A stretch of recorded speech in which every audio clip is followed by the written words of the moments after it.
These days, St. Peter is mostly known as a guy who has a basilica in Rome and a Burg in Russia, but St. Peter was actually one of the most important people in the New Testament. Here's a bunch of stuff you probably never knew about him. The story of Peter first meeting Jesus varies a little from one gospel to the other, but basically, Peter is fishing with his brother Andrew. Jesus tells them to drop their nets and come with him because he's going to have them fish for people instead. And Peter does, just like that. But the Bible and modern archaeology tell us a lot about what he was leaving behind. Many Christians have an idea that the disciples were poor before they started wandering around with Jesus, but Peter, at least, was probably doing pretty well for himself. From the various Gospels, we learn he had at least 3 employees, his own boat, and a house big enough to accommodate some extended family. We also know that he was from the city of Bethsaida, and archaeologists believe they found it. Ancient Bethsaida appears to have been a thriving urban settlement with elements of posh Roman culture, extremely significant in a place that was then generally a backwater of the empire. So, Peter, he wasn't just following Jesus in the hopes of finding something better, he already had it pretty good. When it comes to the disciples, Peter is unquestionably the most important, as all 4 gospel writers give him the most coverage by far. Across all of the New Testament, Peter is mentioned by name over 200 times, while the next most talked about disciple is John, who gets a mere 29 name drops. More than that, the Gospels agree that he served as sort of a spokesman for the group, and he enjoyed as much of a position of authority as any of the disciples had. He's even chosen to be the first male follower who witnessed the resurrection, although Mary Magdalene got the real honor. And Jesus even selects him to be the one to build the church after he goes to heaven. That's extra strange since the Gospels paint Peter as an argumentative screw-up.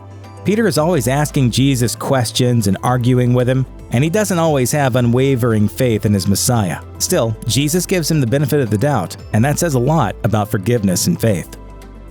After the Last Supper, the group goes to the Garden of Gethsemane to pray, and they're met by Judas Iscariot and some armed guards. But one of the disciples, identified as Peter in John 18:10, wasn't going down without a fight, and whipped out a sword to cut off the ear of some random unarmed servant. Unlike many gospel stories, it's included in all 4 books, with just a few different details. Even the basics make no sense. Jesus was very specific that his disciples shouldn't carry anything of value with them, not even an extra tunic or sandals. But suddenly one of them has a sword? Not to mention that Peter was a fisherman by trade, not the kind of person you'd expect to know how to use a sword at all. And swinging it at someone's head and causing some serious bodily harm was definitely illegal, yet Peter doesn't get arrested or killed on the spot? Add in the fact that when the books were written, early Christians were trying to promote themselves as non-violent revolutionaries. So, if the scene didn't happen, why make the story up? And if it did happen, why did every gospel writer include it if Peter made them look bad?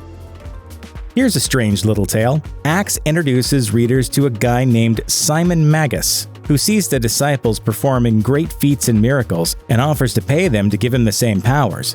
Peter shuts him down, tells him to repent, and that's all we hear about Simon Magus in the New Testament. But the apocryphal books that didn't get included in the Bible have a lot more to say about this magician. Simon supposedly arrived in Rome by flying in on a cloud of smoke, performed miracles throughout the city, and started calling himself the great power of God. Simon and Peter decide the only way to settle their differences is with a good old-fashioned miracle contest in public. Peter goes all out, raising people from the dead and exposing Simon as a fraud.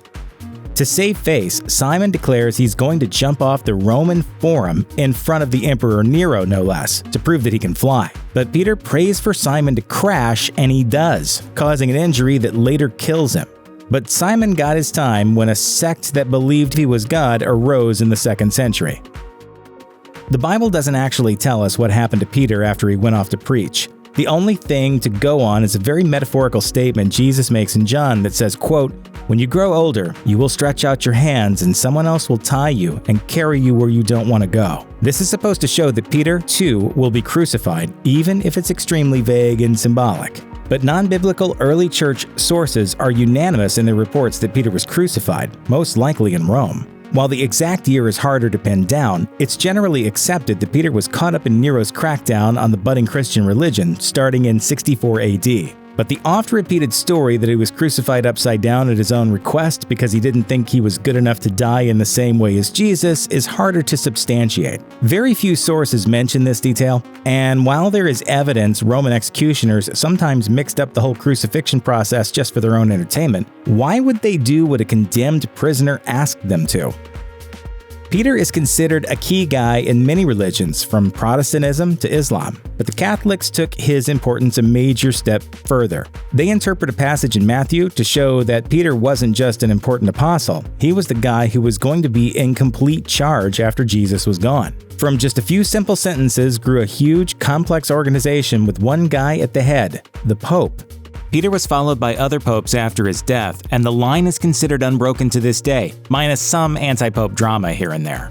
Tradition not only says Peter was crucified in Rome, it is extremely specific about where he was supposedly buried. According to the University of Alberta, the current St. Peter's Basilica in Vatican City is built on another church from the 300s, which was built on top of a necropolis, alleged to contain the remains of St. Peter. This was all completely theoretical for almost 2,000 years. Then, in 1939, archaeologists got permission to do some digging. In a niche by the high altar, they found some bones, and when they were analyzed, the tests showed they were from a guy of the right age from the right time period. They also showed evidence of the remains of purple vestments.